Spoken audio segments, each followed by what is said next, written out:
টাই আহোম জাতীয় বিভিন্ন পৰম্পৰা, ভাষা, সংস্কৃতি, সাজ-পোছাক লগতে ধৰ্মীয় ৰীতি-নীতি পালন কৰা মহন, দেওধাই, বাইলুং সকলে বিগত 7 বছৰ ধৰি পৃথকে পৃথকে পালন কৰি অহা ফুৰালুং পৰম্পৰাক একত্ৰিত কৰি ফুৰালুং কেন্দ্ৰীয় অভিৱৰ্তন অনুষ্ঠিত কৰে। এই উদ্দেশ্যৰে আমগুৰিৰ জাজি নন্দনবন ৰিজৰ্টত বানফিৰে আৰম্ভ কৰে। অনুষ্ঠানত ৰাজ্যৰ বিভিন্ন জিলাৰ পৰা অহা টাই আহোমৰ পণ্ডিত পুৰোহিতৰ লগতে বিভিন্ন জিলাৰ প্ৰতিনিধিসকলে অংশগ্ৰহণ কৰে। জাজি অনুষ্ঠিত হোৱা অভিৱৰ্তনতেই অহা ডিচেম্বৰ মাহত এখন বৃহৎ অধিৱেশন অনুষ্ঠিত কৰি এখন পূৰ্ণাংগ কমিটি গঠন কৰাৰ সিদ্ধান্তৰ কথা ঘোষণা কৰে।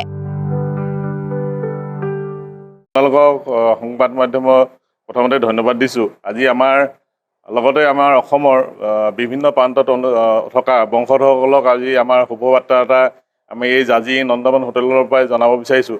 যিহেতু আমি পৰম্পৰা ক্ষেত্ৰত আমাৰ তিনিটা ফৈদ আছিলে, ফুৰালুং মুণ্ডন চুনখাম, ফালুং মুং অসম, ফুৰালুং সমাজ। এই তিনিটা ফৈদত বিভিন্ন বিভক্ত হৈ আমি পৰম্পৰাবিলাক কৰি আছিলোঁ। কিন্তু আজি আমাৰ এটা শুভ লক্ষণ, তিনিটা ফৈদ আজি এক হৈছোঁ।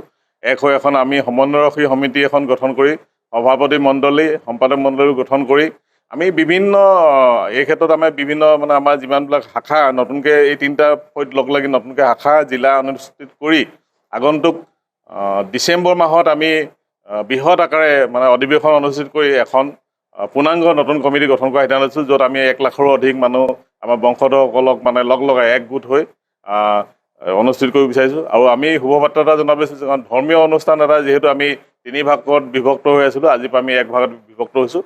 আৰু সেইকাৰণে আমি বংশধৰসকলক আমাৰ শুভবাৰ্তা আমি আপোনালোকৰ যোগেদি জনাব বিচাৰিছোঁ।